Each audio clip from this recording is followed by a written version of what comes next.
Acharya Chaitanya Sadasyaman Bhakti Siddhanta Saraswati Goswami Prabhupada ki jai. Ananta Koti Vaishnavindra ki jai. Namacharya Srila Haridas Thakur ki jai.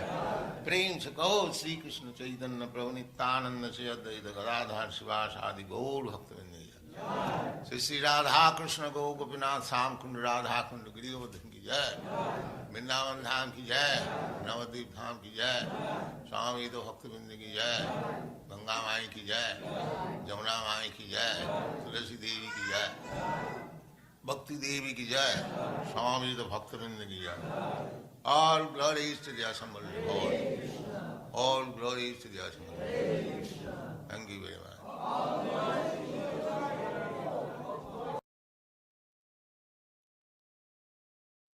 Hare Krishna, dear devotees. Welcome to Hare Krishna Africa Daily SRIMAD BHAGAVATAM class platform. Today is the 23rd day of the month of September, the year 2024. So we welcome you to today's SRIMAD BHAGAVATAM class. Today we'll be starting a new chapter of the third canto, chapter 3. We'll be listening to the text number 1 now. We've listened to the Krishna's pastimes in Vrindavan, and here we are reading, the title is Krishna's pastimes outside of the Vrindavan. So today we are going to be hearing from our host, His Grace Sriman Sahadev Prabhu, who needs no introduction. When you say Hare Krishna Africa platform, then you say Sahadev. So Sahadev Prabhu, you're welcome to today's SRIMAD BHAGAVATAM. Thank you for being there to speak to us today. Hare Krishna. Hare Krishna. Well, thank you, Prabhuji. So, if you're ready, we'll put the verse on the screen and then we can start. Okay, Hare Krishna. Hare Krishna. Namo Vishnu Padaya, Krishna Prashtaya Bhutale, Srimati Bhakti Tirtha Swamini Tinamini. Namaste Krishna Padaya, Prabhupada Ashtatatmani, Sri Guru Karuna Shakti Bhakti Tirtha Tinamini.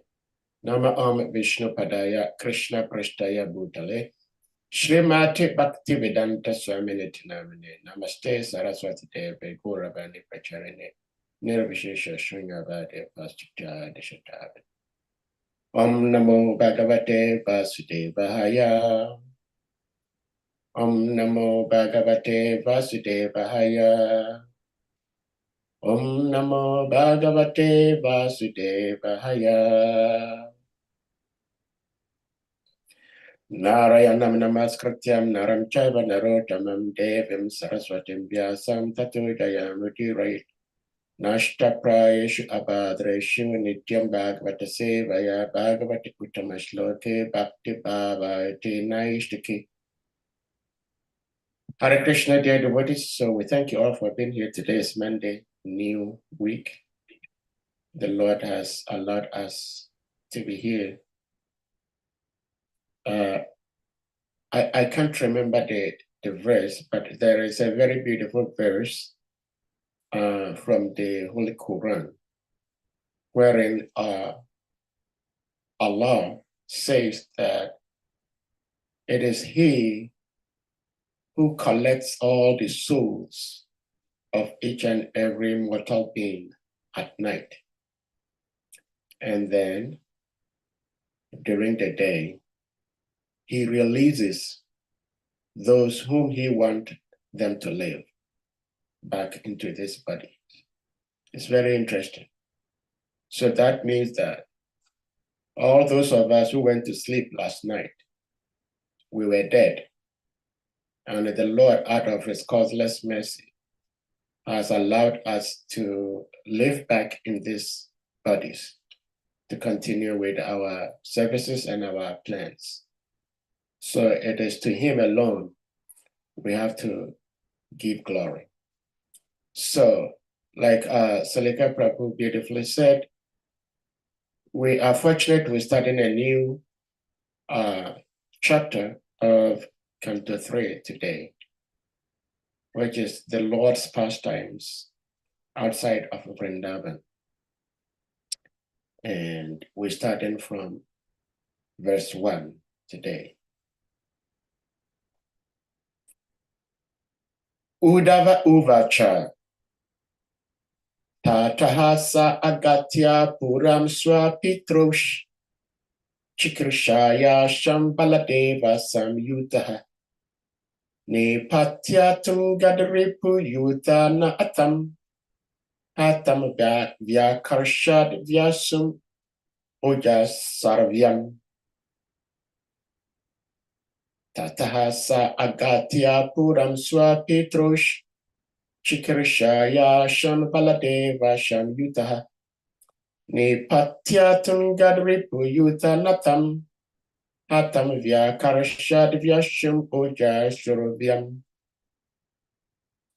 Tatahasa agatya puram swapitrosh. Chikarshaya shamabaladeva samyutaha. Nepatya tungadripu yutanatam. Hatam vya karashad vyashum oja shurubhyam. Synonyms. Uddhava Uvacha.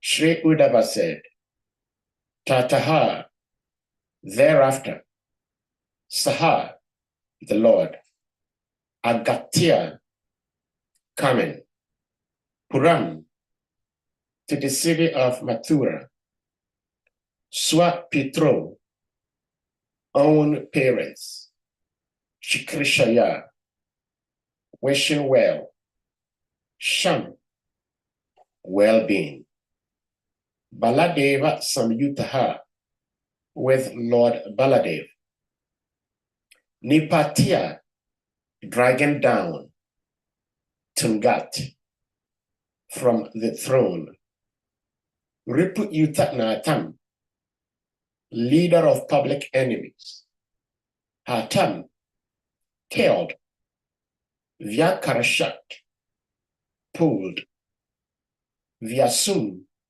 dead, Ojastha, by strength, Uruvyam, underground.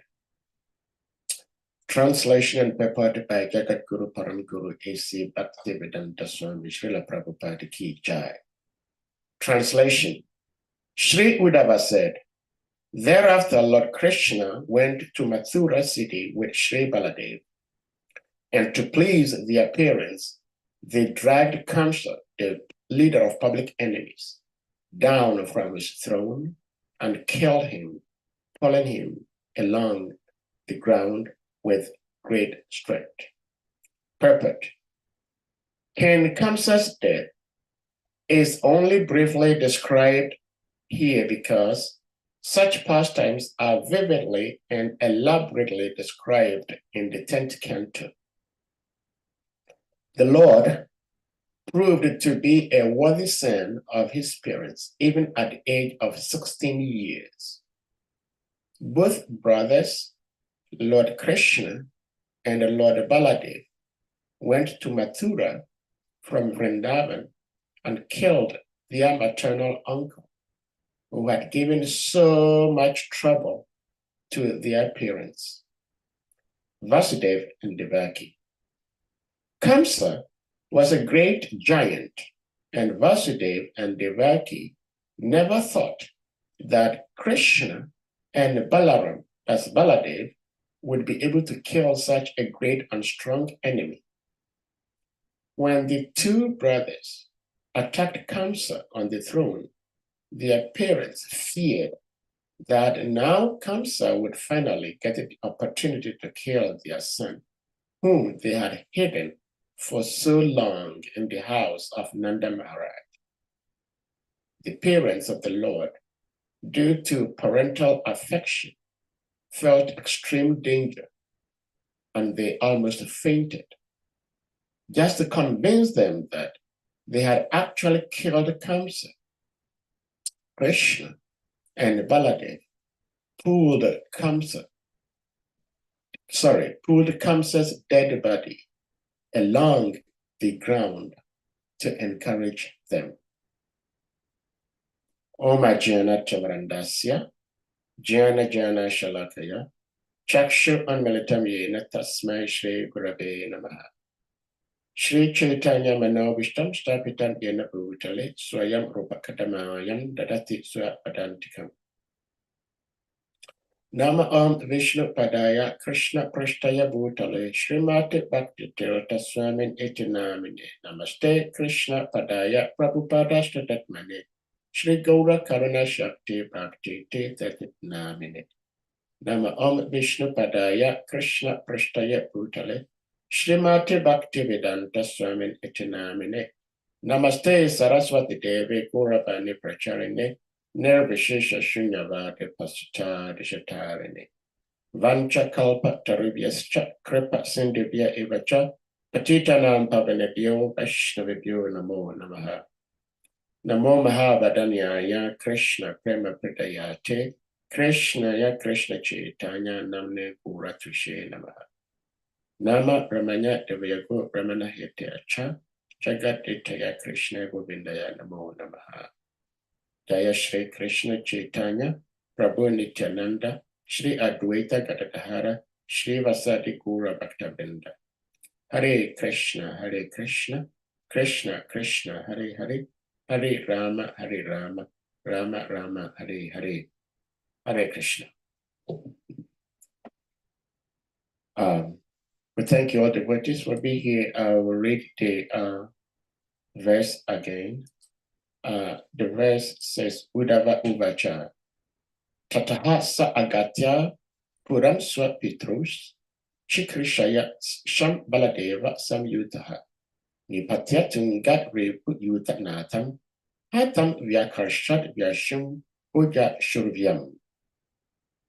Shri Udava said, thereafter, Lord Krishna went to Mathura city with Shri Baladeva, and to please their parents, they dragged Kamsas, the leader of public enemies, from his throne and killed him, pulling him along the ground with great strength. Hare Krishna. So, we all know Vasudeva and his beloved wife, Devaki. They are the parents, biologically, of Sri Krishna and Sri Baladeva. But Sri Krishna and Baladeva, of course, Sri Krishna was born to Devaki. Sri Baladeva was born to Rohini. Rohini and Devaki are both wives of Vasudeva. And in fact, it is said that Vasudeva and his wives, Devaki and Rohini, they are actually his wives in the previous incarnation. And all three of them came together in that particular lifetime to have Sri Krishna and Sri Balaram as their parents. So Devaki gave birth to Krishna, Rohini gave birth to Baladev. But both Krishna and Baladev were all in the house of Nanda Maharaj, because Rohini, who also is a wife to Vasudeva, was also taking shelter in the house of Nanda Maharaj and Mother Yashoda. Well, so Lord Krishna and Balaram both grew up in the divine household of Nanda and Yashoda.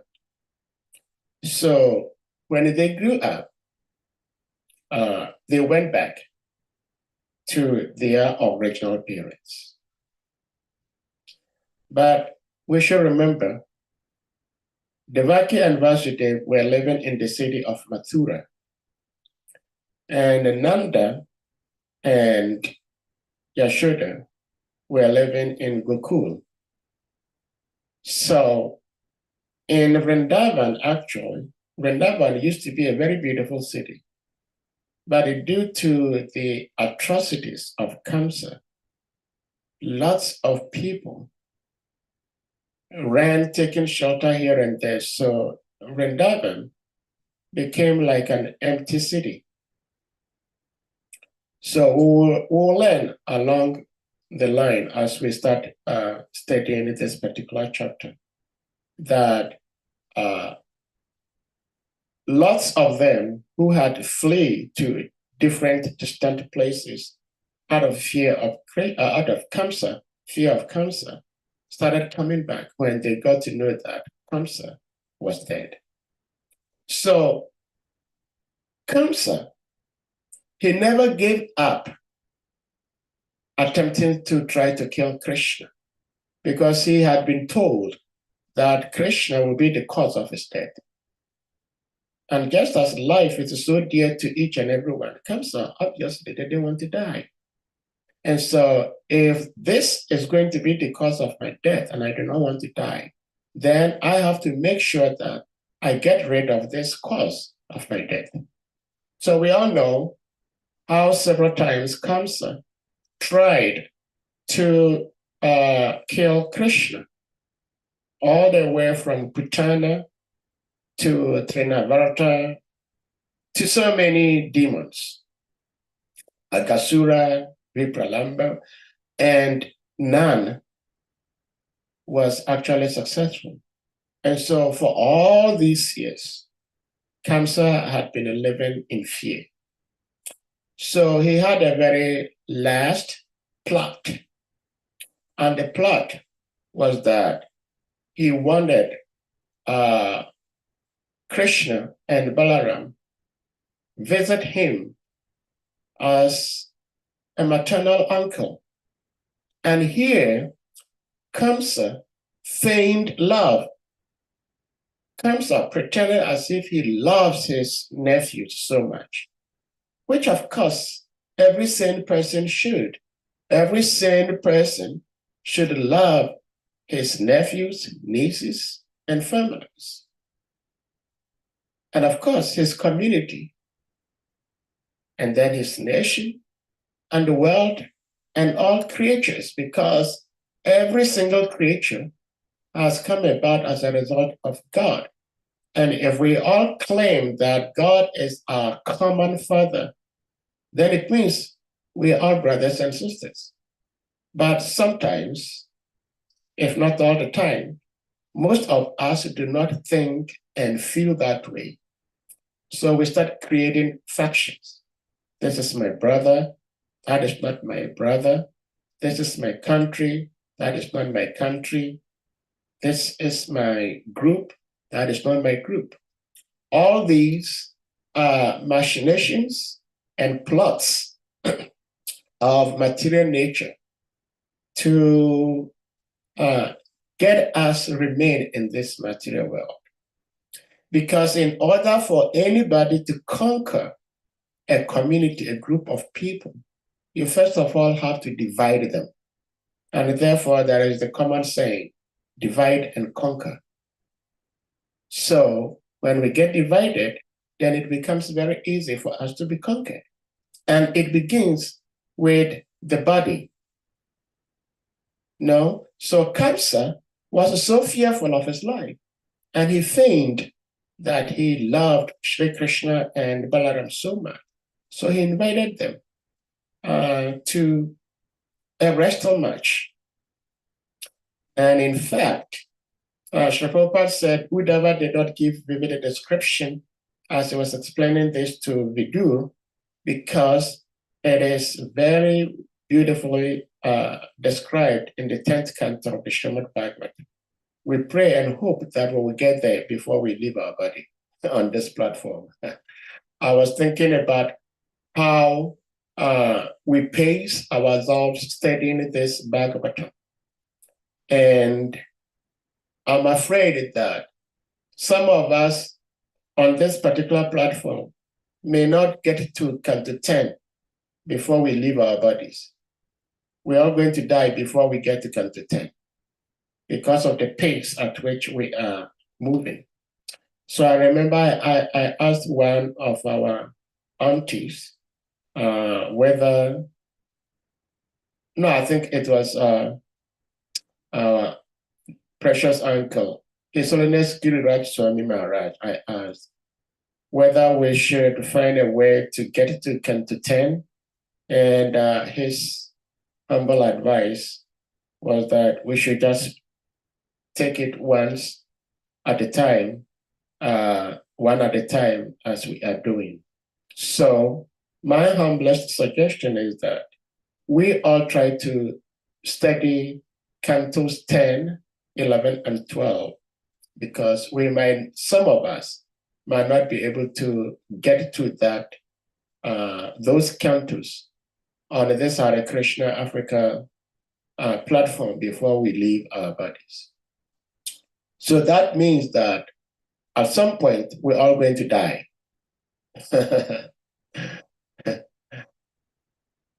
Peter Tosh used to say that everyone wants to go to heaven, but no one wants to die. We all want to go back to God, but we do not want to die. How is that going to work? So we're going to die, and we should prepare that we're going to die. Kamsa, on the other hand, was making every plans to live, never to die. So his last plot was that he's going to invite his nephews, Krishna Balaram, and engage them in a wrestle match, which is just like a sport. It's just fun. But the plan was that these people who are going to compete against Krishna and Balaram will fight them in a very serious manner and beat the hell out of them and kill them. That was the plot. And in fact, when everything was set and Krishna and Balaram were supposed to fight these wrestlers, every sane individual, even those who were on the side of Kamsa, they were all giggling and gossiping. He says, oh no, this is not fair. Because Krishna and Balaram, they were very young, 16 years old. And these people that were matched with them to wrestle were very huge. But even before then, what Krishna and Balaram did, which is partially described in this 331, is that Krishna dragged Kamsa. This was actually after Krishna and Balaram had defeated their competitors. And then they went and dragged Kamsa, who was sitting on his throne, watching this sport. They dragged him, they killed him. And all the while, Vasudev and Devaki, they were there witnessing, but they were so much alarmed. Since we tried everything we possibly could to hide our sons, Shri Krishna and Balaram, out of fear of Kamsa, Devaki's brother and brother-in-law to Devaki. And now that they are 16 years old, finally, death has caught up with them. And Kamsa is going to kill them. So this is how Krishna plays his transcendental drama. If Krishna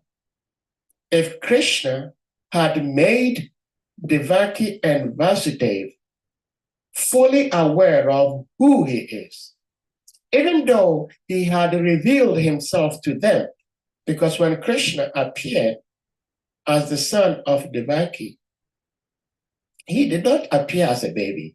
He appeared as a full-fledged grown individual, and not even in his two-armed form, but four-armed form, fully dressed with all his symbols in his divine hands. And then Devaki said, my Lord, nobody will believe that you are my son. Would you please change yourself to be a baby? And then based on this prayer and plea, Krishna assumed a baby form. So Devaki, Vasudev, They all know that Krishna is the Supreme Personality of Godhead, but the Supreme Lord covered them with his transcendental energy for them to forget that Krishna is the Supreme Personality of Godhead. So they all treated Krishna as an ordinary child, just like every mother will treat their child. Devaki and Vasudeva treated Krishna the same way. So while they were sitting there watching this sport of their sons competing against these huge giant wrestlers, they were alarmed. It says, finally, Kamsa is going to get our children killed. And so when they defeated the wrestlers and they dragged Kamsa from his throne, just imagine, Kamsa was a huge, stout, giant demon, and everybody was afraid of him. So how dare these young 16-year-old boys drag such a huge giant king from his throne, bullied him, kicked him, killed him? And Srila Prabhupada explains in the paper, most people didn't believe that these two little boys have been able to kill Kamsa. So in order to convince their parents and the assembled audience to believe and understand that Kamsa is definitely been killed, they dragged his body on the ground for everybody to know that, yes, this is a corpse. Kamsa is now dead. So when Kamsa was killed, it is said in the text and also in the paper that Krishna and Balaram, they did this just to please their parents. So one may wonder, why would the parents, that is Devaki and Vasudeva, be pleased that Kamsa, a demon, has been killed? Vasudeva and Devaki were pleased that Kamsa was killed, not because Kamsa was just an enemy.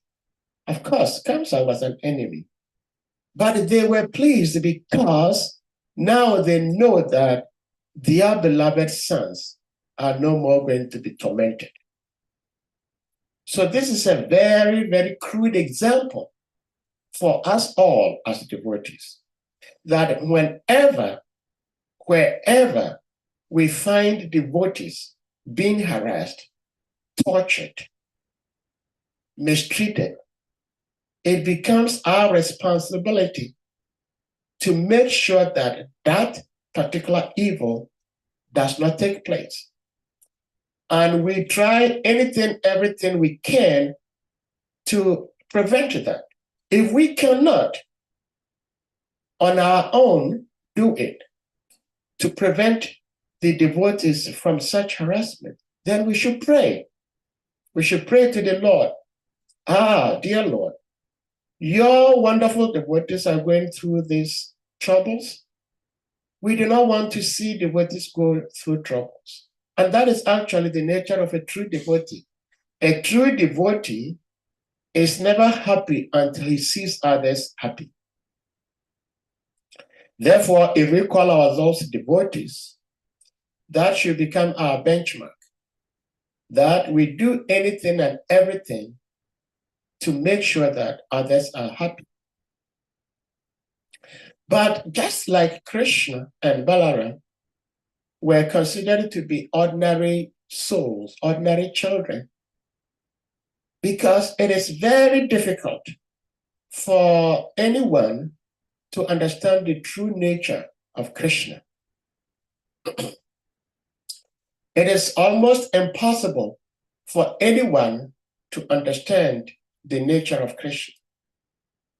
Therefore, I don't know, Salika, can you give us Bhagavad Gita chapter 7, text 3? Yep. Yeah, Bhagavad Gita chapter 7, text 3. it talks about Manusyanam and Sahasresu. So there are so many people, even though they saw Krishna,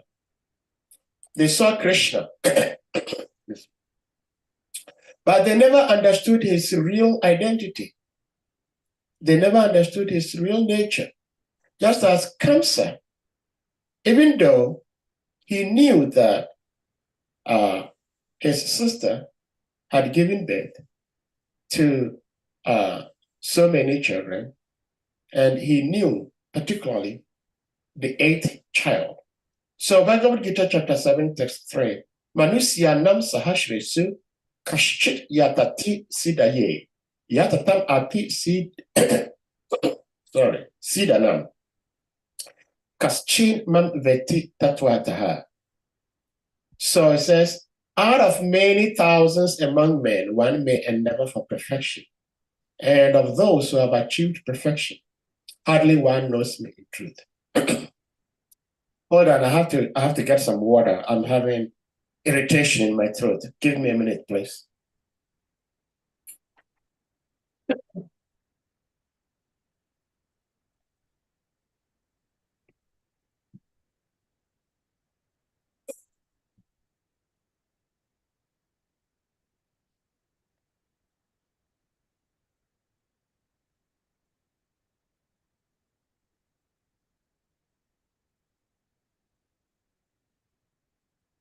Sorry. So,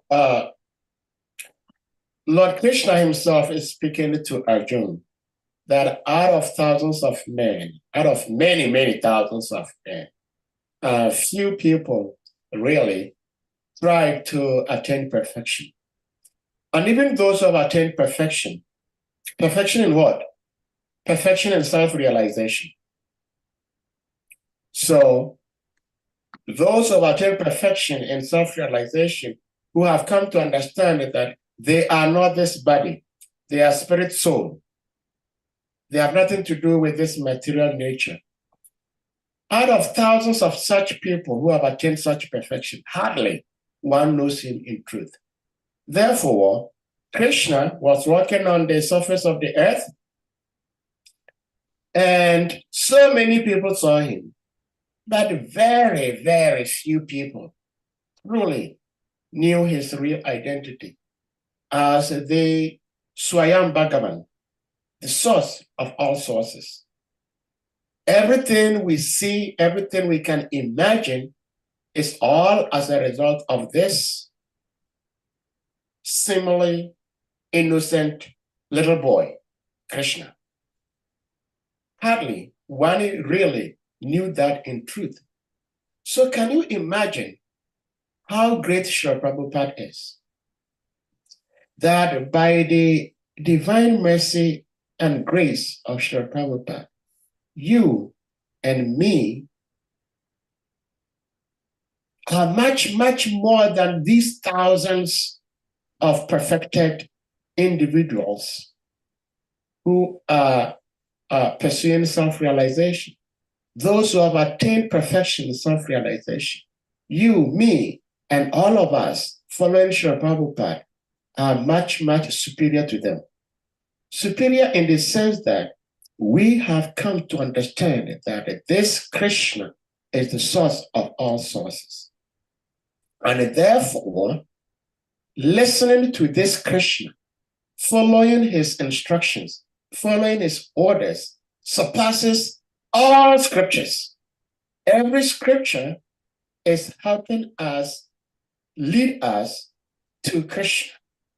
And therefore, when we get to Krishna, what Krishna says is much more superior to what the scriptures say. Of course, because Krishna spoke the scriptures, generally, he does not speak to contradict the scriptures. But there comes a point in time where Krishna speaks and it appears that he's contradicting the scriptures. Therefore, there is this notion that we remember when the battlefield of Kurukshetra was going on, Krishna had vowed before the war that he wasn't going to fight. And then when it got to a point that his beloved devotee was going to be killed, Arjuna was going to be killed, he used his thumb, his great toe, to push the cart, and the cart went down a little bit. And Bhishmadev, when he released his arrow, it broke part of the crown of Arjuna. And Arjuna was trying to admonish Krishna. You are my charioteer. Why did you do this? And Krishna said, oh, you are so much concerned about your crown. You were going to lose your head. You were going to lose your head. So Krishna will do anything and everything just to give his devotee protection. If even he has to break his own promises, his own vows, his own oath. So Krishna did that, and then the cart went down, and then the arrows broke off Arjuna's crown. But it is also said that this Bhishmadev, who knew the real nature of Krishna, even though he was fighting him, but he wasn't fighting him as like a true enemy who didn't know Krishna and was trying to kill Krishna. Because Krishna wanted this chivalry pastime, and Bhishmadev was ready to perform this chivalry act with Krishna.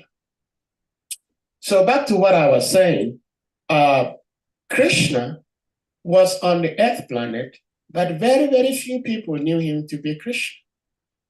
In the same way, there are very, very amazing devotees walking at the surface of the earth, all by the mercy of Sri Guru and Krishna, Srila Prabhupada. By Srila Prabhupada's mercy, we all gathered here know that Krishna is the Swayam Bhagavan. Krishna's tu Bhagavan, Swayam. He is the source of everything we can imagine. And yet he has no source other than himself. So for us to come to this level is not an ordinary achievement. That is why those of us belonging to this parampara, belonging to this discipline, this line of thought of serving Guru and Krishna, it is said, to one whom much is given, much is also very much expected. So we are very much expected to live a life that corresponds to who we are.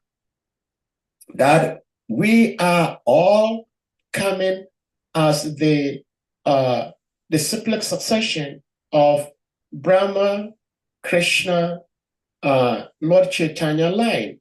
And therefore, we have to live in such a way that when people see us, they can tell, yes, these guys must come from this particular line. We should. And it's a challenge. It's a challenge if you are asked to live such a very disciplined life, because it's a very serious line that you do not want to bring shame on your family. You do not want to bring shame on your line. And therefore, you do anything and everything to instill that discipline.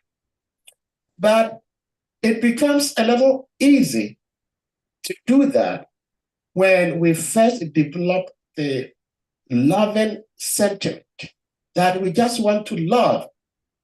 And like Bhaktivinoda Maharaj explains in one of his classes, of his lectures, it says, love is not a noun. Love is a verb. It means it's an action. We have to do something. If I say I love you, I have to do something to demonstrate that I love you. I do not just sit here and say, love, I love you, and that is the end of the story. If I say I love you, I have to demonstrate how much I love you, how much I care. Love means that I care so much about you. So where is the caring? If we do not care, it means we do not love. Somebody whom we claim we love because he's a devotee, he's chanting, he's doing some service, and therefore we claim we love. And this person may say or do some things that may not be helpful to him or to her, and we are silent. So how can we say we love him? It's just like you see someone you love so much going under the train, and you're not catching this person, you're not stopping this person going under the train. What is the love? Somebody is crossing the street and you know there is an oncoming vehicle. He didn't see it, you saw it. Aren't you going to stop this person from crossing the street? You would. So why don't we do that when we see our God brother, God sister derailing, going wayward? It means we don't love him. We do not love her. So this is the challenge. So Krishna and Balaram, they did this killing Kamsa to please their parents. And their parents were also happy that Kamsa was killed, because as a devotee, we're here like Krishna and Balaram are like devotees to their parents. Because we read the other time, Krishna himself states in Krishna book, chapter 45, that any child that refuses to care for their parents, he himself has ordered Yamaraj to punish such crazy individual. If you are a son, a daughter, a son in particular, and you are able to care for your parents, and for whatever reason you do not care for your parents, Lord Krishna has ordered Yamaraj to give you a very befitting punishment, both here and hereafter. So Krishna and Balaram, they were very happy to have served their parents, because their parents were always in anxiety. They were always fearful of Kamsa. And the parents were also very much afraid that Kamsa is going to kill their children. And so Krishna and Balaram killed Kamsa, pleased their parents. And their parents were also very much pleased that this enemy who wants to torment our sons, our children, the devotees, are now cleared. So devotees become happy. In fact, it is said that even great sages become happy when they see snake killed. Why? Why do great sages become happy when they see snakes killed? Because snakes are envious. So anyone with this unfortunate quality of envy, when someone has envy, that quality needs to be killed.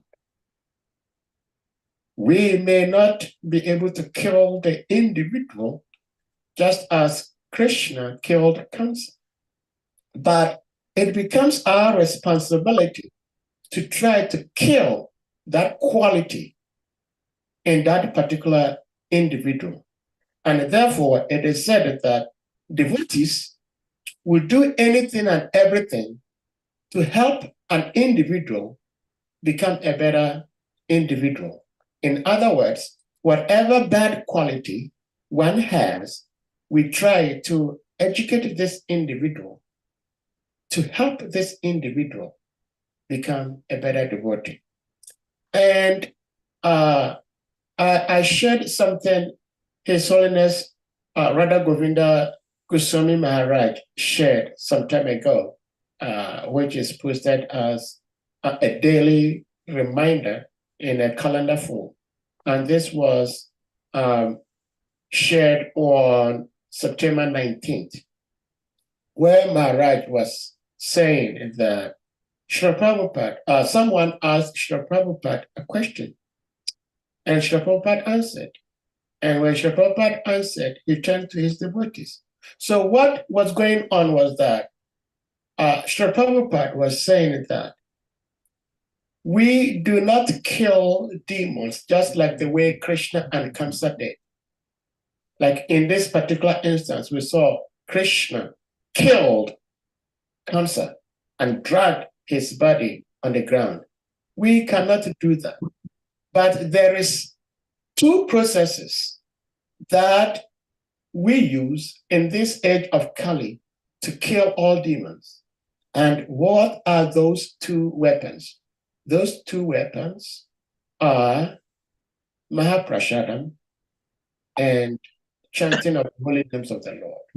So Srila Prabhupada said, look at my disciples. Most of them, if not all of them, before they saw me, they were unhappy people. They were hippies.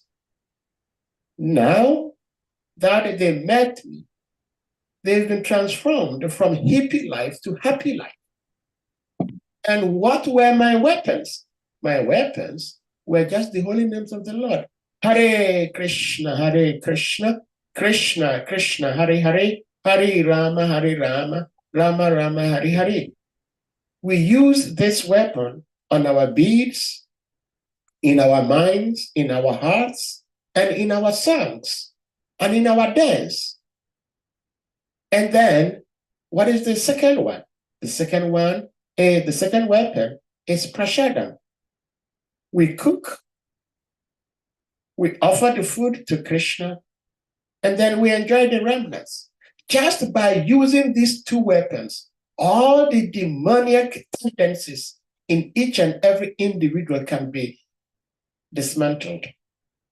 And so this is the beauty of Krishna consciousness, that just by chanting the Hare Krishna Maha Mantra, singing to the Hare Krishna Maha Mantra, dancing to the Hare Krishna Maha Mantra, and thinking about the Hare Krishna Maha Mantra, and then eating foods that have been offered to Krishna, just by engaging ourselves in these two activities, we'll be able to kill the cancers in our heart.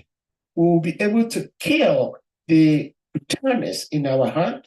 We'll be able to kill the agasuras in our heart. All these unwanted demons in our hearts, we'll be able to kill them just by these two weapons. So this is the opportunity we have. And if we simply use these opportunities, then the cancers in our heart, the cancers in the world, they will all be vanquished. Salika Prabhu, if you may give me Sri Chaitanya Charitamrita, Adi Lila chapter 8, text 26. Sri Chaitanya Mahaprabhu, who is none other than Sri Radhakrishna, in his advent, came to demonstrate how simply by chanting, dancing, and honoring prashadam, one can attain love of Godhead and go back to Godhead. And even before an individual goes back to Godhead, on this particular plane, in this material world, this particular world, this type, one can taste Krishna. So this is This is Chaitanya Charitamrita, Adi Lila, chapter 8, text 26. It says, Eka Krishna Name Kare Sarvata Nasha Primara Karana Bhakti Karana Prakash. The translation is simply chanting the Hare Krishna Mahamantra. Hare Krishna, Hare Krishna, Krishna, Krishna, Hare Hare, Hare Rama, Hare Rama, Rama Rama, Hare Hare. And then there is a clause, without offenses. See, simply chanting the Hare Krishna Mahamantra without offenses. That is a very key word or key phrase, without offenses. If we chant the Hare Krishna Mahamantra with offenses, then it's not going to be very effective. But if we chant the Hare Krishna Mahamantra without offenses, vanquishes all sinful activities. So it's just like when we're sick, we go to see a doctor, and the doctor gives us medicine. When the doctor gives us medicine, the medicine has an expiration date. And the medicine, especially if it is like liquid syrup, you are told measure maybe 10 ml and drink this morning, afternoon, evening, 3 times a day. And then you drink it and you realize that, oh, this medicine is helpful. And you say to yourself, this medicine is so powerful. I do not want to empty it all. And therefore, I'm going to dilute the medicine with some water so I keep the same volume. Now, if you dilute the medicine with water and you drink the same 10 ml morning, afternoon, evening, the same medicine will not be as effective as when it was not diluted. And therefore, this dilution of water into the medicine is offenses. When we commit offenses on the strength of chanting the holy names of the holy names of the Lord will not be as impactful as it should. Does that mean that the holy name can be contaminated? No. The holy names can never be contaminated. But the holy names, when they get diluted with offenses, is not going to work on us as it should. And again, it is said that every medication has an expiration date. So there are so many processes that one can develop, practice to attain Krishna. But all other processes have expired. The only one that has not expired is, especially in this Kali Yuga, is chanting the holy names of the Lord. Harinama, Harinama, Harinama, Eva, Kevalam. Kalo nasti Eva, Kalo nasti Eva. Nasti Eva Gatir Anyataha. There is no process, no process, no process, other than chanting, chanting, chanting, chanting the holy names of the Lord. Because all other processes of God realization have expired. The only one that has not expired is the chanting of the holy names of the Lord. And when we chant the holy names of the Lord without offenses, then the effect, the desired effect will be there.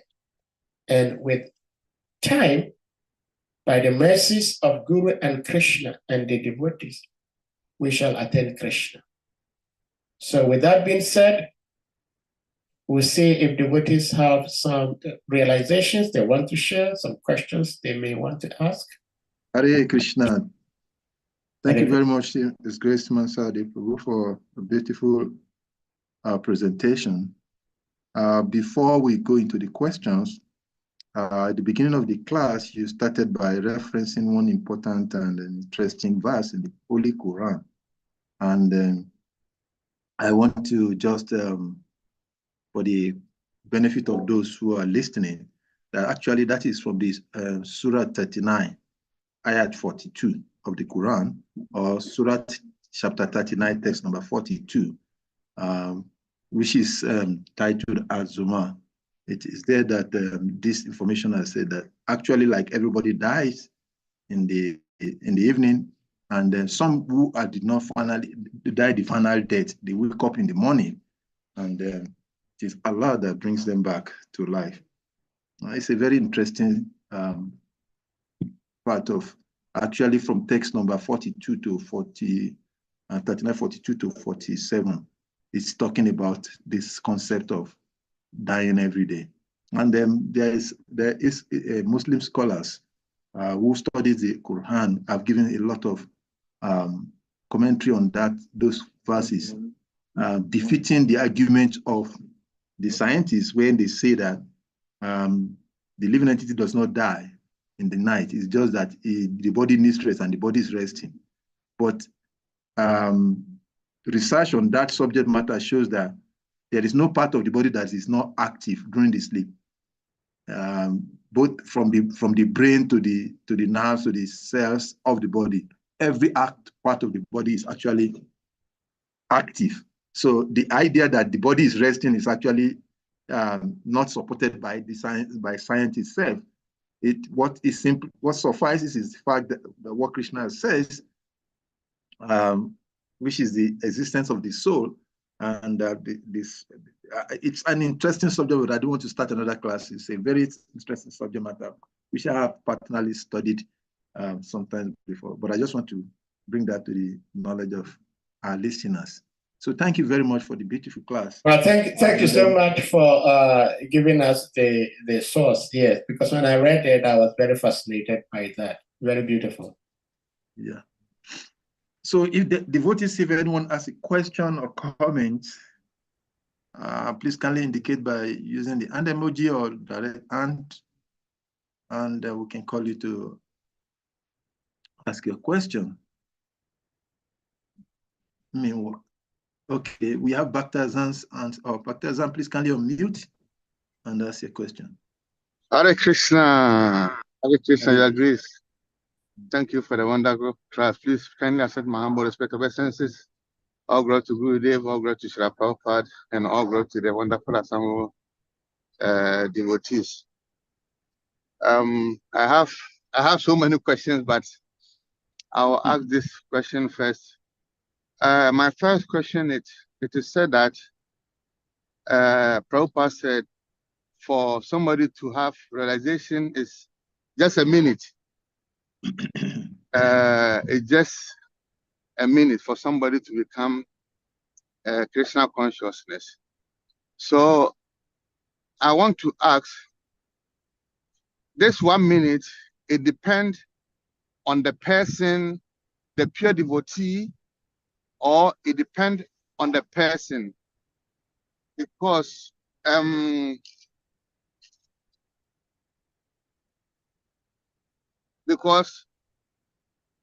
the last time I shared this story about my brother who was very sick, who prayed the mosque and very sick. And before he met His Grace Prabhujian, he has met him before. 2 years I came and we go together. So he met him twice. I have a realization and he did not. So I'm kind of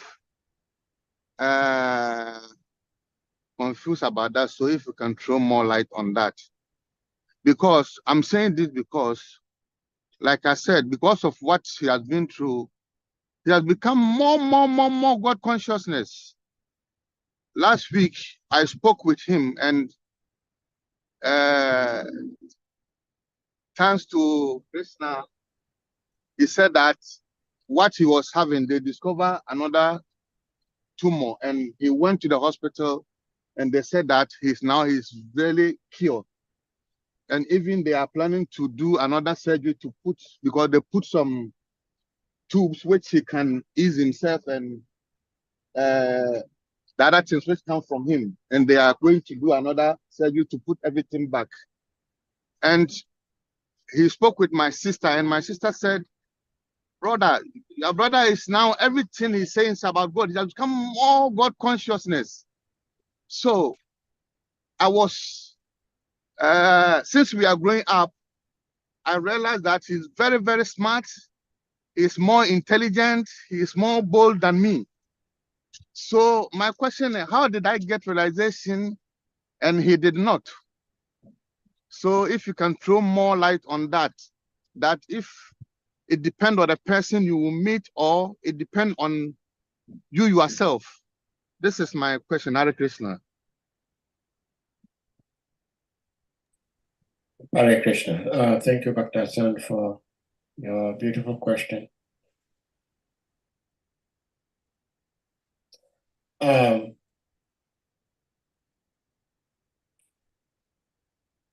am not attempting to answer your question directly pertaining to you and your friend, because I'm not so divine to understand who you are and who your brother, your friend is. So my attempt to answer this question is general. And that is, Srila Prabhupada was giving lectures, and one of the devotees asked, this was in, I'm not sure whether it was in Melbourne or Sydney, but it certainly was in Australia. Because Madhudwish Maharaj then was with Srila Prabhupada, and he did it, he repeated, because when this devotee asked the question, Srila Prabhupada didn't get him. So Madhudwish Maharaj repeated it to Srila Prabhupada. Sorry, Your Grace, can I correct something? I think I made a mistake, because we said that the Krishna consciousness is the last vessel. To go to Krishna, to go to to go to the spiritual world, you have to become Krishna consciousness. So either you're a Christian or a Muslim, you have to become a devotee before you can go to spiritual Vayakunta, because the Krishna consciousness is the last vessel. That's why I'm using that. You become more God consciousness. But what I'm trying to say is that, why is it that he's not become a devotee? No, yeah, I understand. I understand your question. Yes, thank you so much. Yeah. So what I was trying to say is that you threw me off a little bit. Well, I said I'm trying to answer this directly pertaining to you and your friend. But Srila Prabhupada was giving lectures in Australia, and one devotee asked, Srila Prabhupada, listening to you, it appears that it's very, very difficult to go back to Godhead. Are we going to be able to get rid of all our many previous sinful activities and go back home in this lifetime? And Srila Prabhupada rolled his eyes so huge. He says, haven't you been reading the Bhagavad Gita? What does Krishna say? And he quoted 1866. But when he quoted 1866, Srila Prabhupada also added something which is not found in the text if you read it. Because in the text, 1866, it says that just surrender, give up all sorts of religion, just surrender unto me, and I shall relieve you, I shall protect you. But Srila Prabhupada said, immediately. But in the translation, immediately is not there.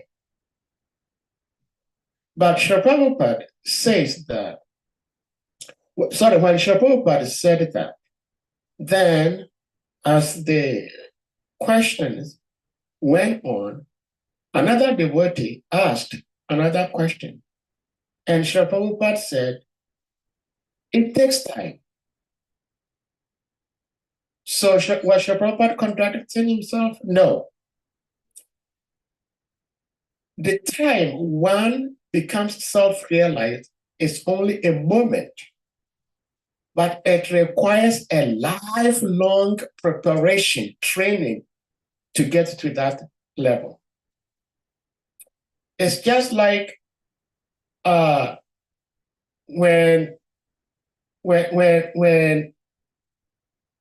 you take an exam and you pass. Passing the exam is just a moment, but it requires a lifelong preparation, preparing how to understand the subject and answer questions appropriately. It takes a whole length of time, but the actual passing of the exam is just a moment. The teacher looks at what you did and then says, boom, you passed. It's just a moment. But in order for us to get that quick pass sign is a whole lifetime. So 2-3 people go to study how to play piano. And one of them who has never even seen a piano in his life before, the very moment the piano instructor starts teaching them, he's getting it. And the other 2 people are not getting it.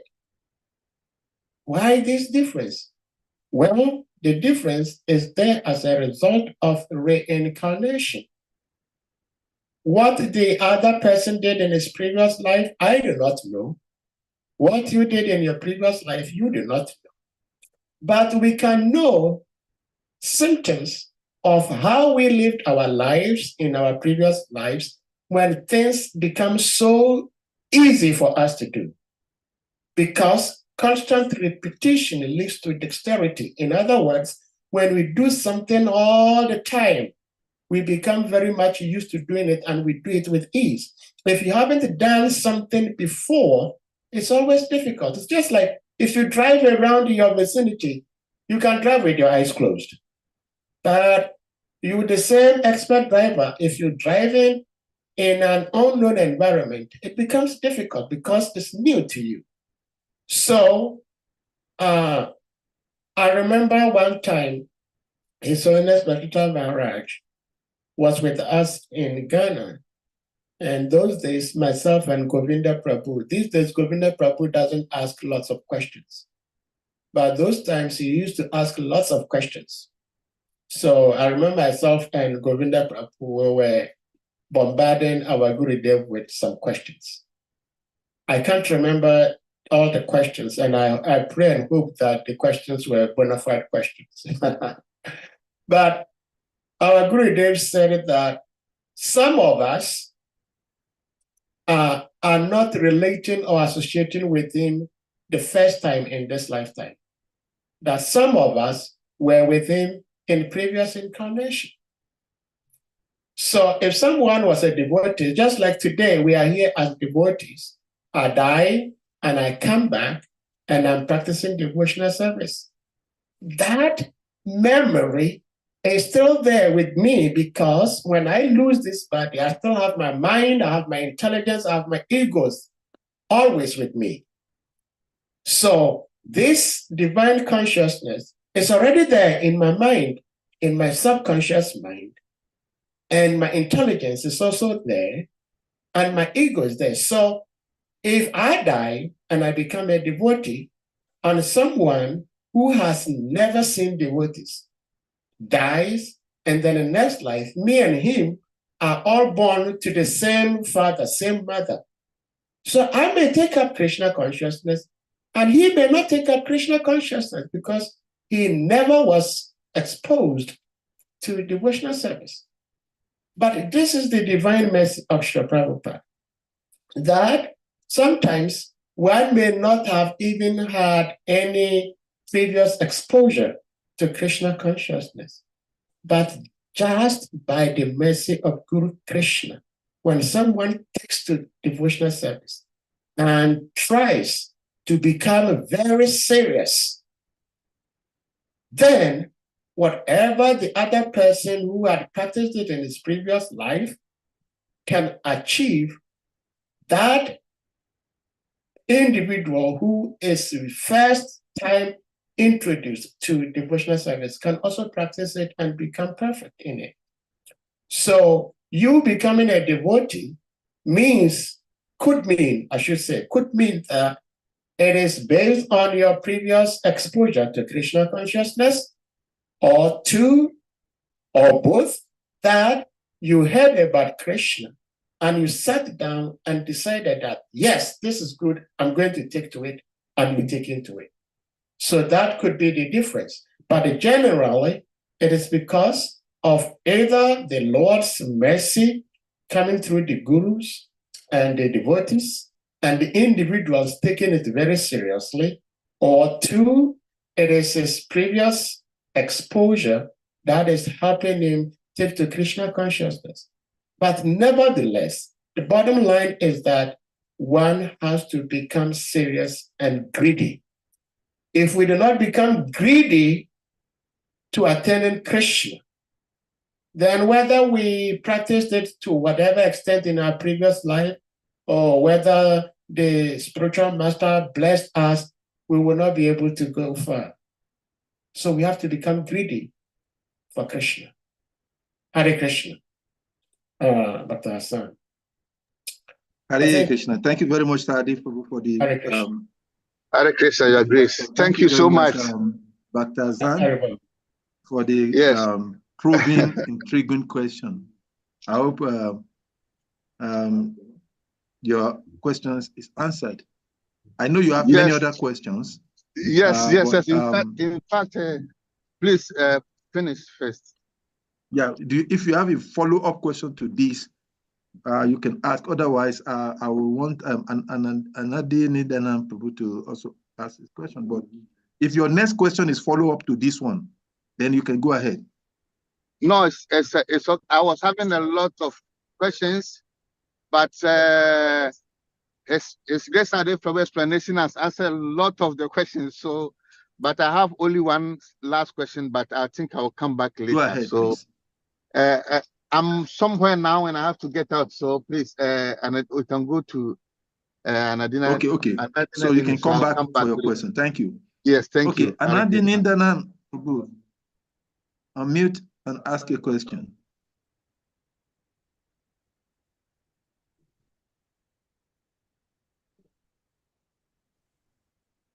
Hare Krishna Prabhu, Dandavat Pranam.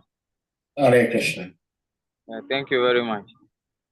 So, Prabhu, you made mention that once the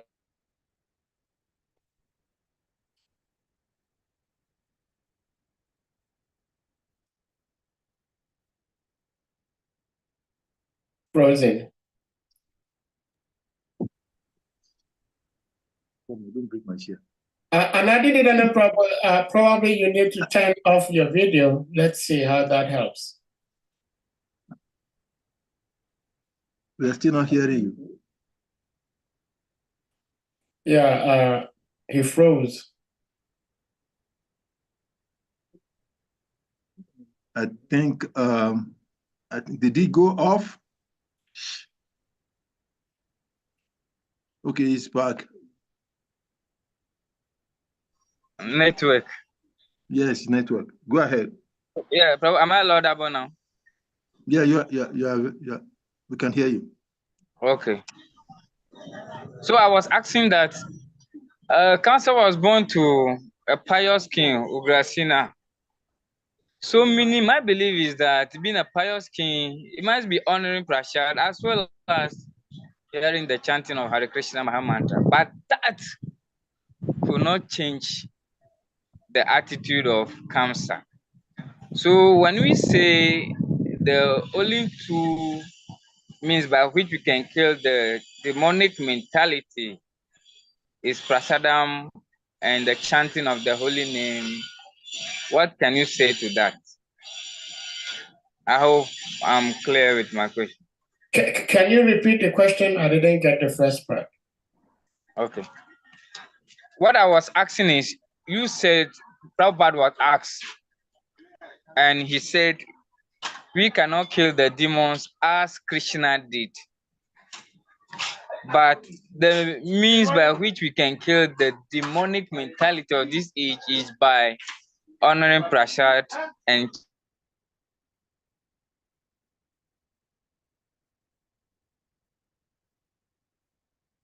I think what Anandinindana Prabhu is trying to ask is that, Yeah, based on your last response, yeah, the holy name is meant to correct all imbalances of demoniac tendencies.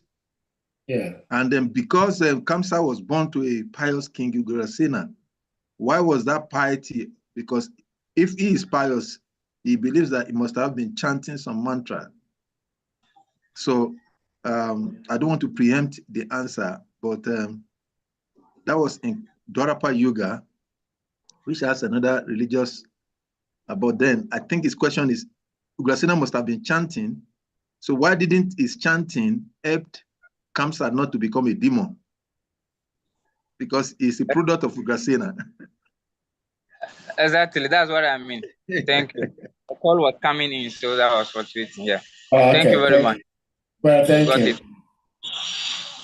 Well, Ugrasena was a pious king. And Krishna actually loved him so much. And therefore, we say after Krishna killed Kamsa, Krishna personally made Ugrasena the king once again. Because remember, Ugrasena was a king. And then Kamsa, being a very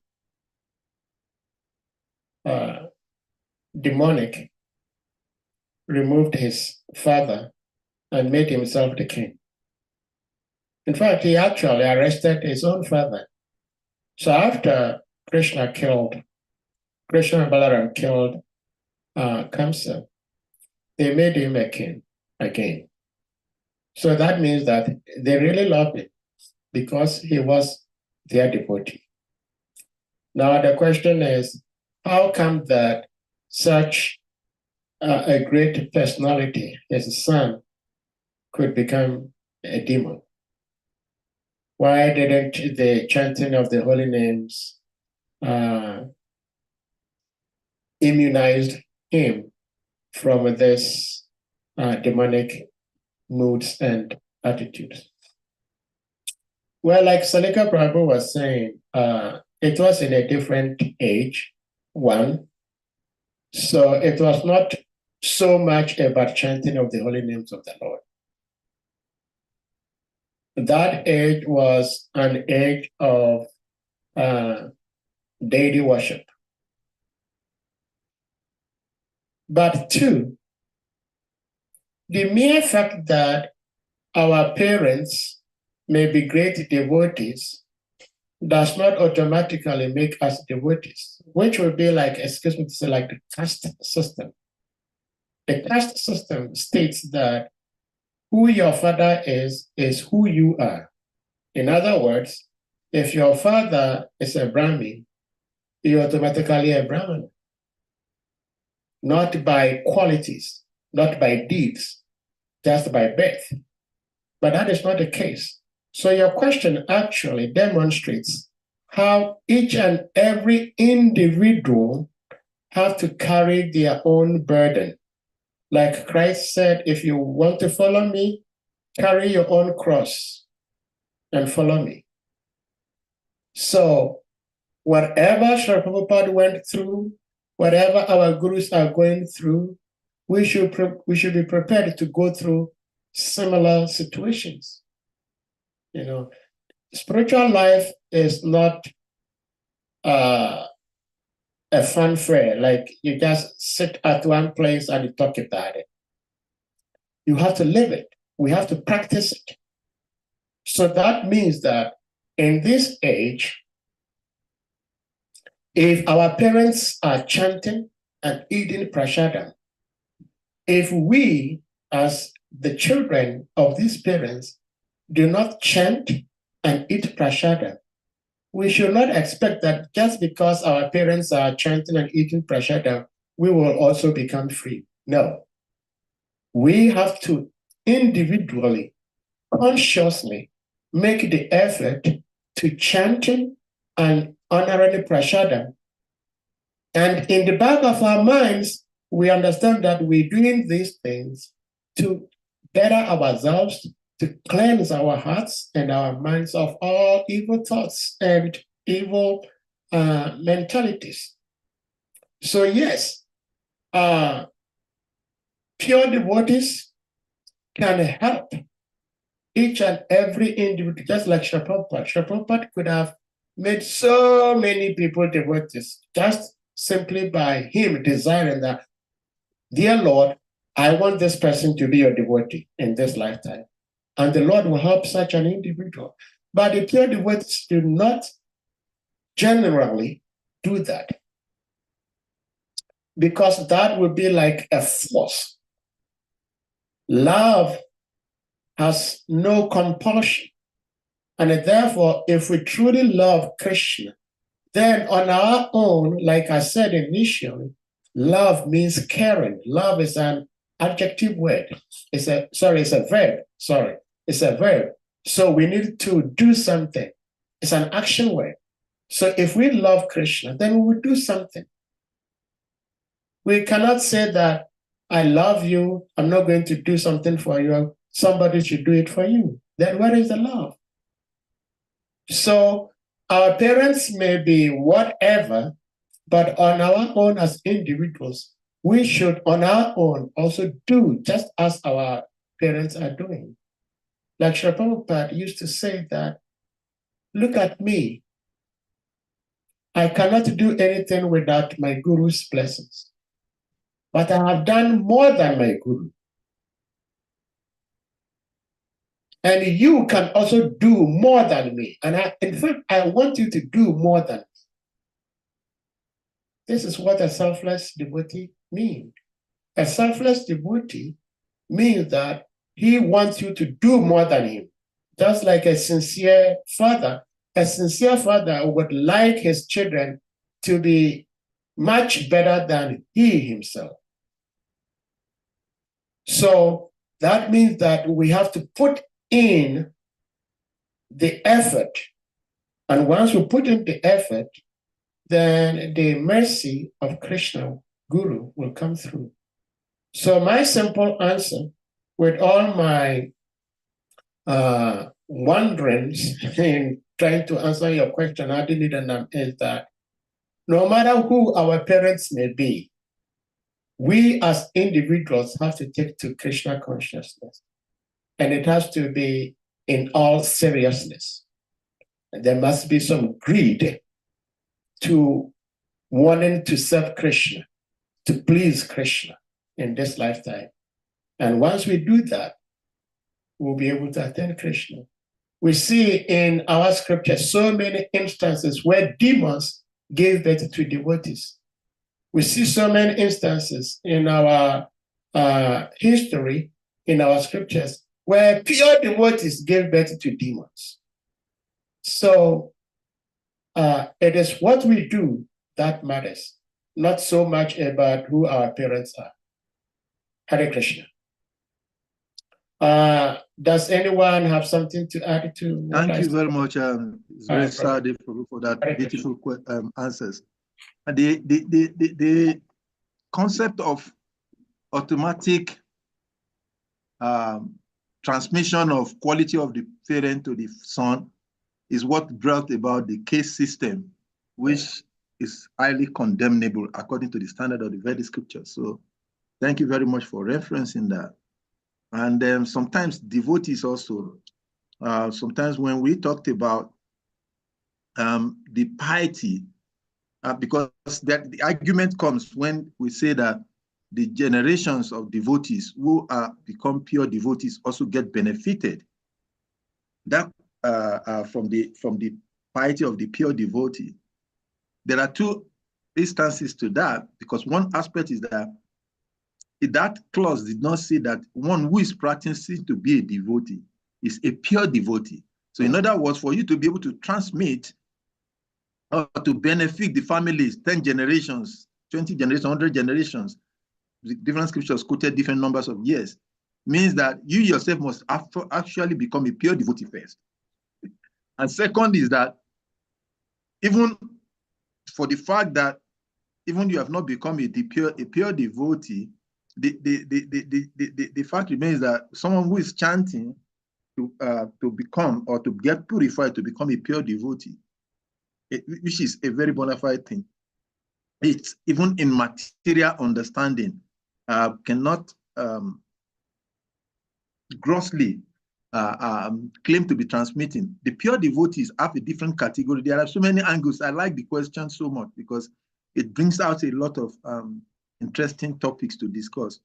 And then one other important aspect while I was thinking, while you were answering that question, is that the spiritual masters, because sometimes our spiritual master is a pure devotee. Prabhupada was a pure powerful incarnation of the Supreme Personality of God, Shakti Vish Avat.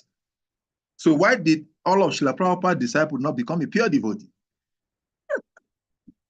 So these are questions to answer to the questions that Anadi Nindanand Prabhu was answering. So it's a deep question, but there are so many evidences and references that we can check into that can explain the reality that devotional service is not supposed to be taken for granted just because we're connected to the Srila Prabhupada will often say that use the word Brahmana Bandhu, or the friends of or the Brahmana. So one can be a friend of the devotee or even a family of a devotee if he does not try to purify himself. Then thank you very much for the answers that you gave. So are there any questions? Other questions from devotees? If I may share this thing, I think it was, this pertains to Dr. Hassan's question, which I was making a reference to. His Holiness Radha Govinda Maharaj. Prabhupada was asked us to, a crime can be replied by saying that this can be achieved by performing two tasks: the public chanting of the Krishna names and the free distribution of prasadam. After saying this, he pointed towards his disciple and said that many of them were criminals before becoming devotees. However, as soon as they started chanting the names of Krishna and started eating prasadam, all their criminal tendencies disappeared immediately. Yes. Thank you for sharing the reference. Hare Krishna. So they appear simple, but they are very effective. Prasadam and the holy names of the Lord. Dr. Hassan, please, you may unmute. Yeah, Hare Krishna agrees. Hare Krishna. Thank you for the wonderful answers. And Anadina, your name is very difficult for me to pronounce, but Prabhu, thank you for your wonderful question, because I've realized that since I joined this class, always you ask very, very deep and intelligent questions. So thank you. And thank you, Your Grace, for the wonderful answers. Your Grace, my second question, the last question I want to ask is that if we look at our the Nitya Siddhas who come to this world, at some point they do things violently. If we look at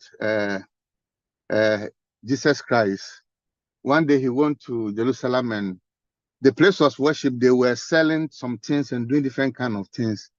He take Cain and beat them up and destroy what they are selling. And if you look at the Prophet Muhammad, peace be upon him, he do jihad to take the Holy Kaaba back. And is there any point, Srila Prabhupada, he do anything violence because of Krishna consciousness? And at the same time, I will ask, at one point, a devotee has to become violent and say that I'm fighting in the course of Krishna, which is pious or which is not offended or anything? This is my humble question. Hare Krishna. Hare Krishna. Well, when I was speaking, I briefly touched on how Maharaj Yudhishthira went to hell. Maharaj Yudhishthira is the embodiment of religiosity. So why would such an individual go to hell? And some people say that Maharaj Yudhishthira went to hell because, remember, during the battlefield of Kurukshetra, Krishna told Maharaj Yudhishthira, because everybody knew him to be very, very truthful. He was the embodiment of truthfulness. And so Krishna asked him to announce openly, loudly, that Ashwatthama is dead. And Yudhishthira knew that Ashwatthama was not dead. But he also was wrestling. How can he say no to Krishna? If Krishna has asked me to say something, why would I say no? But I also know that Krishna is telling me to speak lies. So I do not want to speak that. Of course, eventually, he spoke it. And then what he said was, Ashwatthama, the elephant, is dead. But he did not say the elephant immediately. So Ashwatthama is dead brought chills to the Kaurava family. And once that brief moment of moroseness set in, it helped the Pandavas to proceed in their battle against the Kauravas. Now, Srila Prabhupada states that Maharaj Yudhishthira went to hell briefly, not because he spoke lies or he told lies, but because he disobeyed Krishna. Because Yudhishthira disobeyed Krishna, he went to hell. So the Nitya Siddhas, they are being used by Shri Krishna. And even though they come with peace, but you know, peace does not always mean soft-spoken or dalliance. Krishna was with Arjuna, and it was Krishna who actually instigated Arjuna to fight. Some people who first study the Bhagavad Gita, they are kind of thrown off. And it's also very interesting how Krishna started the Bhagavad Gita. Because those who are not sincere, who are not faithful, they start reading the Bhagavad Gita and then they'll drop it. They will not even want to read it. Because who is this God who is not just encouraging somebody to fight, but he's actually the one instigating it? Instigating it in the sense that Krishna did not want the fight to happen. He was actually a peace emissary to stopping this potential war. And they didn't. They didn't listen. The other side didn't listen. So if the other side didn't listen, which means peace talk would not happen, then action has to take place. And so Krishna asked Arjuna to fight. Arjuna was reluctant to fight, thinking, oh, I am a devotee, we don't do this, you don't. Krishna says, you're a fool. You're speaking like an intelligent man, but you're a fool, number one. because you're going against your Dharma. And apart from going against your Dharma, I am here speaking to you, and you want to tell me something else. You're a fool. So Lord Jesus Christ saw people who were engaged in business-like activity, doing business-like activity in the house of his father. He could have said, no, don't do this, don't do that. He took a cane and lashed them out. Now, just imagine the size of Lord Jesus Christ at that time. He could have been beaten up by these people who were gambling there. But he was so empowered up to the point that what he did to them corrected them, and they refrained. Because sometimes words alone is not going to help an individual to change. It's going to be a bitter war to help somebody realize that you don't have to do what you're doing. And so there are so many instances where Srila Prabhupada did not engage in violent physical attacks, but he engaged in so many violent verbal attacks. Srila Prabhupada was speaking to Professor, what's the name? Professor Protovsky or something, I can't think of the name, but it was a Russian professor. And Srila Prabhupada was saying that what you are saying is rascaldom. And he was shocked. He thought he didn't hear what Srila Prabhupada said. He says, what did you say, Swamiji? And Srila Prabhupada says, rascaldom. He still didn't believe his ears. So Srila Prabhupada spelled it out for him. R-A-S-C-A-L-D-O-M, rascaldom. I say, you are a rascal. So that is violent.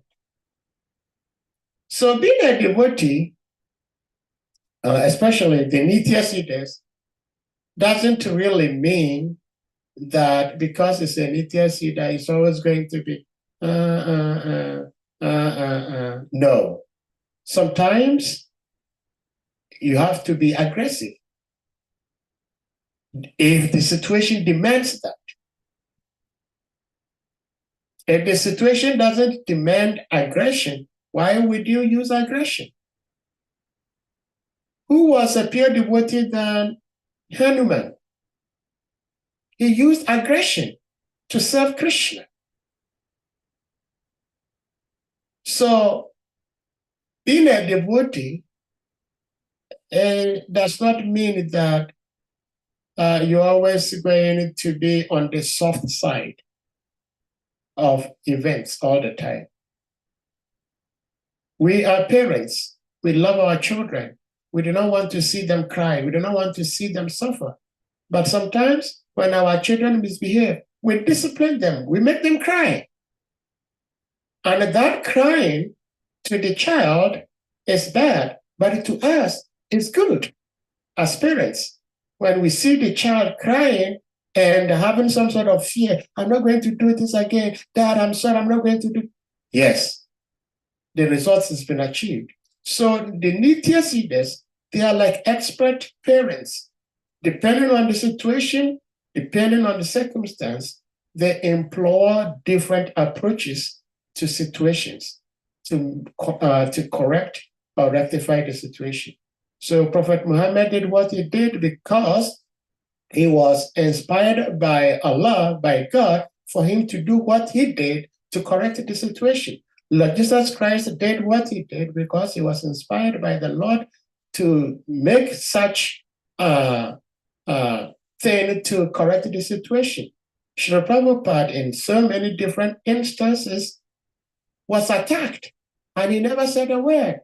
He sat quietly, like a child would. But there are other instances also where Srila Prabhupada became like a lion. So that is my understanding to Nitya Siddha sometimes being aggressive.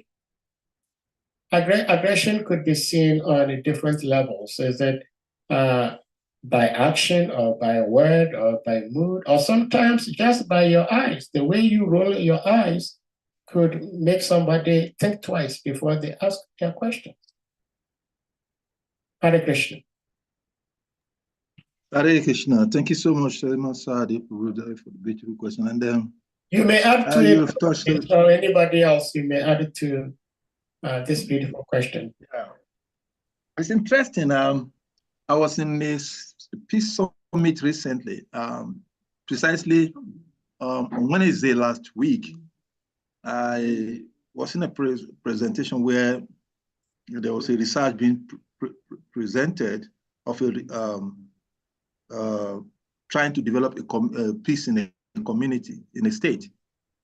And they were talking about peace, violence, and crisis. So I was sharing this concept that why are they talking about stopping violence? That there is nothing like non-violence in this world.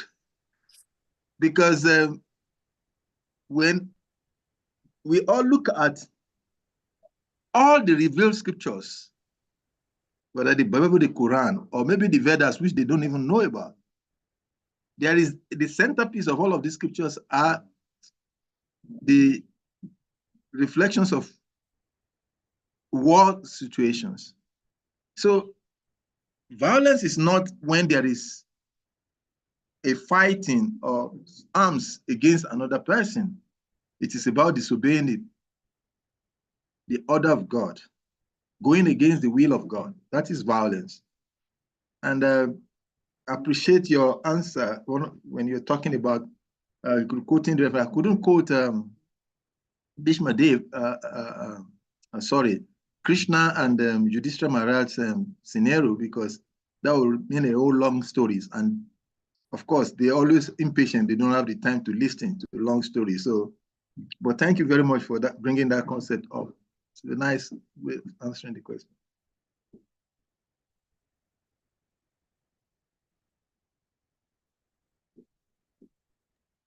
Bhakta Azan, please unmute.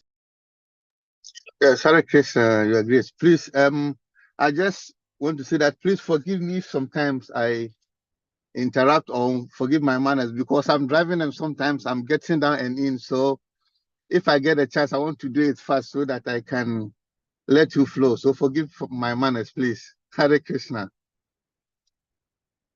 No, don't worry about your manners. You have good manners all the time, Hare Krishna. Don't worry.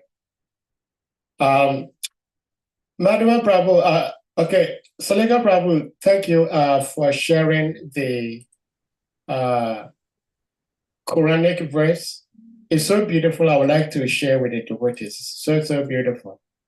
I have the Quran here. And this is 3942. I mean, I don't read Arabic. So those who can read Arabic, you may read the original text, that it is beautiful. It is Allah that takes the souls of men.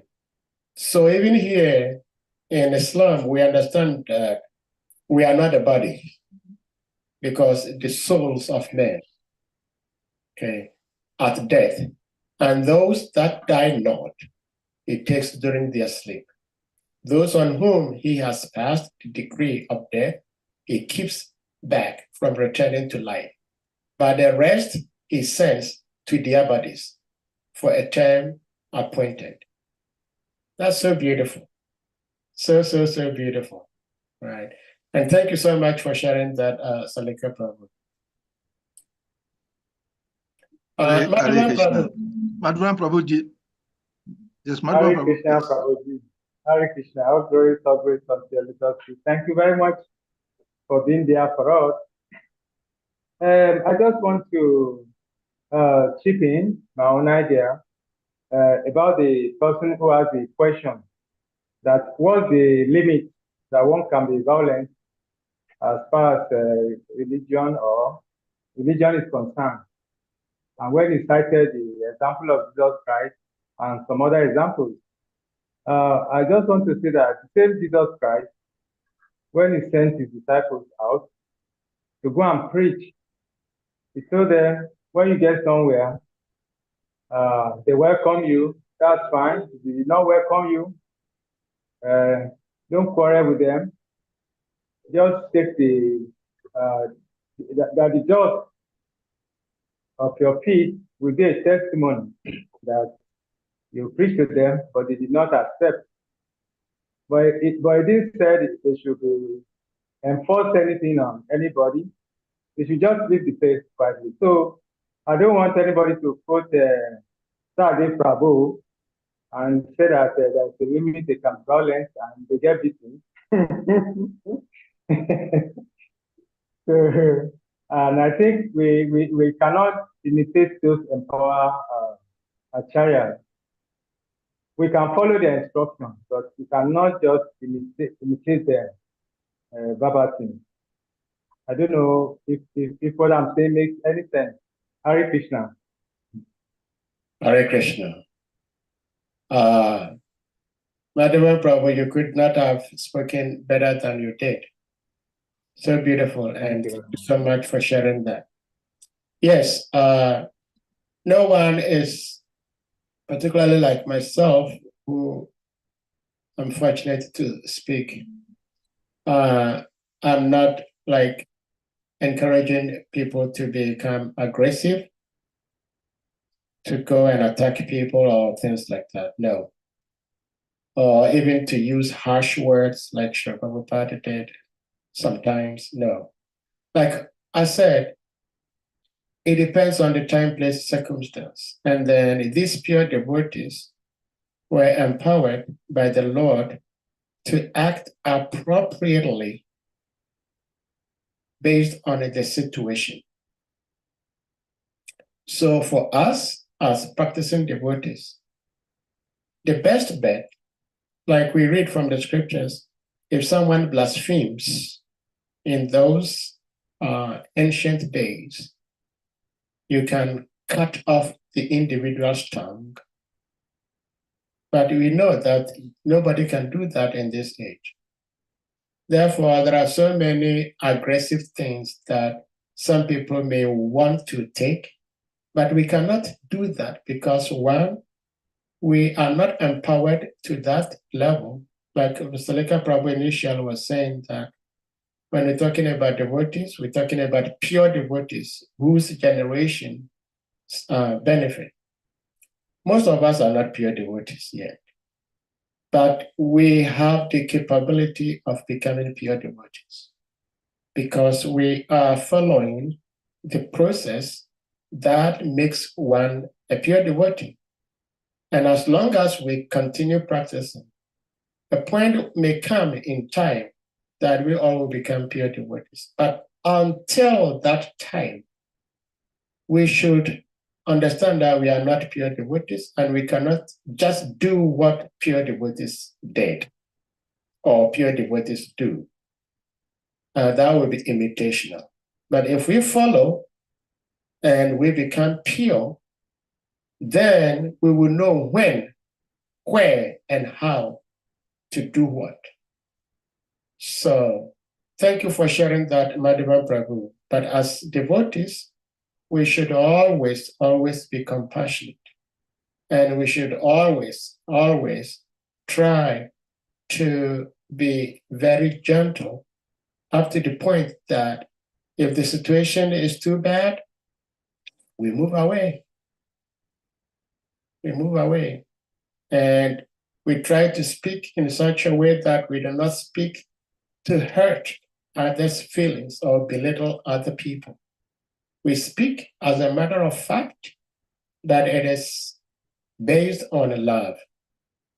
Because if we love, we will care for the person before us.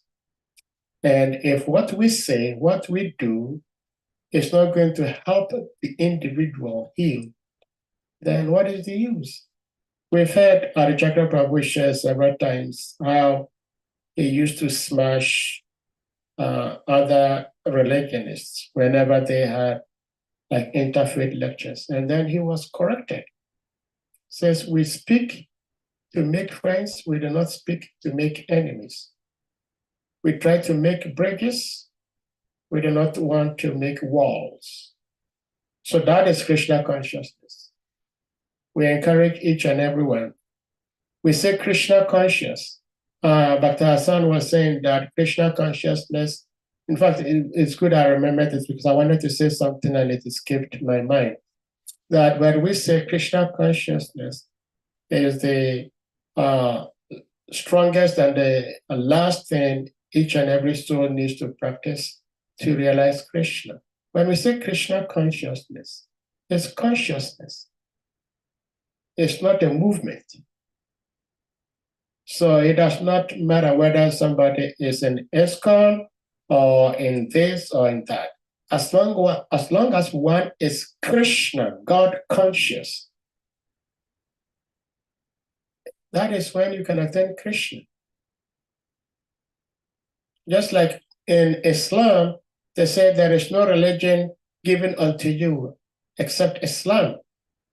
So some people think that everybody will have to become a Muslim and do 5 prayers a day, just like what we see Muslims do. But that is not the case, because Islam is submission to Allah. So how can one attain Krishna without being submissive to Krishna, to God? It's not possible. So it is the concept. It is not where you are. Exactly. Well, I think we may bring this to a close. It's been almost 2 hours. Salika Prabhu. Thank you very much, Sadi Prabhu, for the beautiful references and quotations. Krishna consciousness is beyond, and that's why it is called not sectarian tradition, because it has nothing to do with one's particular faith or whatever it is. I agree with you. Krishna consciousness depends on.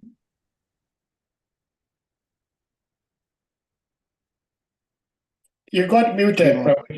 Okay. Yeah. So it's a beautiful class, and I appreciate the way you take the class from the pastimes of Krishna and killing Kamsa, which Prabhupada said is just a brief explanation of what happened, which is going to be shared in the 10th canto. Maybe as we go deeper into this chapter, so many other questions will arise, and we'll be able to delve more. I will agree to your submission that maybe we should bring it to a close. There is no end to question and answers in Krishna, because Krishna consciousness in itself is question and answer. So thank you very much for giving the opportunity. So before we go to a close, if there are any last comment or question from any of our senior God brothers here, want to say anything? If there is none, on this note, I will request everyone to please kindly unmute and let us loudly chant a loud Hare Krishna Maha Mantra to appreciate our speaker for today's grace, Sriman Sahadeva Prabhu. Hare Krishna, Hare Krishna, Hare Krishna, Krishna, Hare Hare, Hare